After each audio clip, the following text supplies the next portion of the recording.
Okay, so I've recently run across the legal mindset, and there was always something that's kind of amiss about him. One of the things that made me wonder, is he a real lawyer?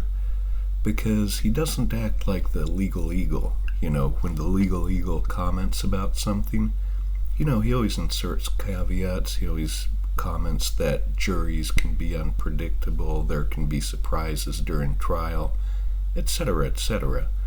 Whereas the legal mindset is like, oh yeah, this is how it's going to go.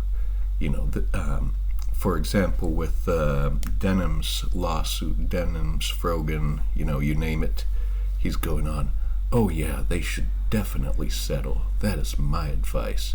And I'm thinking to myself, how can you give advice like that if you don't even know what Ethan Klein is willing to settle for? So anyway, I'm going to show you a video right now where he gets angry with Hassan and accuses Hassan of defamation. Check this out. Dog, have you seen the legal mindset video about you?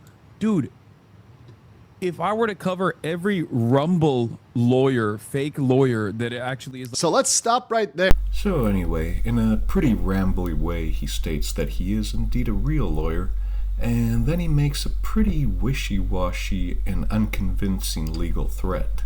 Listen to this. Now that that's been clarified publicly for Mr. Piker, and that he will well know that information is false and defamatory, to continue to do so would perhaps incur liability on the part of Mr. Piker.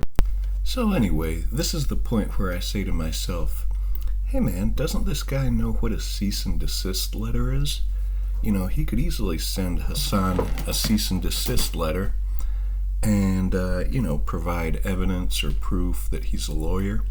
And, the cease and desist letter, it has a certain legal standing.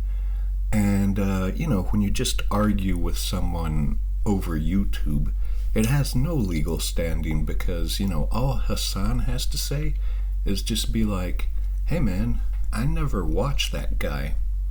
And if he never watches that guy, how is he going to prove actual malice for defamation? But here's the thing, there's a much easier way.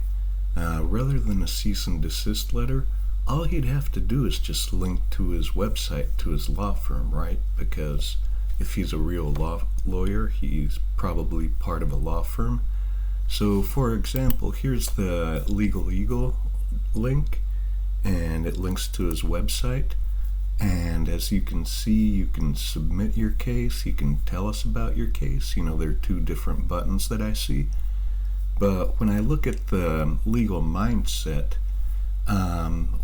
he offers a disclaimer.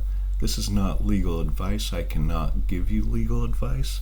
And I'm thinking, wait, you cannot give me legal advice? I thought you were a lawyer.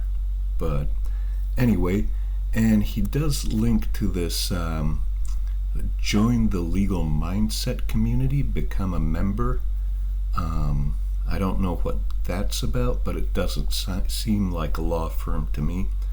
So if I had to guess, I'd say, I don't think the legal mindset is a real lawyer. But anyway, that's just my guess. What do you think?